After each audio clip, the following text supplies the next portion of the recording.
like something with 600. Yeah. I would imagine you have a plethora of great stories. Well, it's about a 100-weight tie for first. But we did have a guy years ago in Fort Myers on a Sunday afternoon. You realize Florida. a lot of these are Florida. Yeah, there you go. I know. To your point, Jackie. But you haven't said one Delaware case. Yeah. I want to hear one Delaware Okay, case. What happened this year in Delaware? Exactly. This guy shows up, and he pulls up in front of the house. He's in an SUV, and he gets out, and he opens the rear door of the vehicle. And we think he's going to get, pizza, beer, whatever. He's there to meet a teenage boy.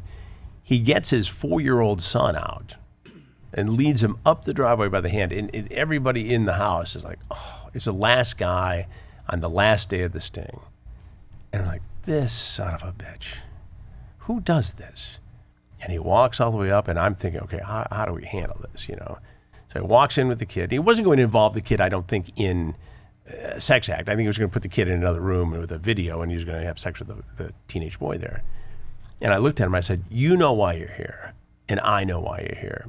And because your child is here, I'm not going to put you through all this. But you need to go now. And as he walks out, a female officer scoops up the child, and they take him into custody. He was babysitting the child that day, his child, because his wife was working.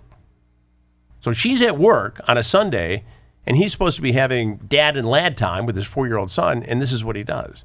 And it just took my breath away, as it did for everybody in that room. You just did with that story. That's absolutely the depravity of human, like how low can we go? Yeah. It's just so scary out there to think that these people, and you brought up earlier, I have grandchildren now. She has 2 and my daughter has 1. It just seems like a scarier world, or maybe I'm just more aware or talking to people. Well, I think it is scarier. I think we all need to be more aware. We need to have this conversation. And, you can send these guys away to prison. You can do these shows. But at the end of the day, your best defense is the relationship and the communication you have with your children and your grandchildren.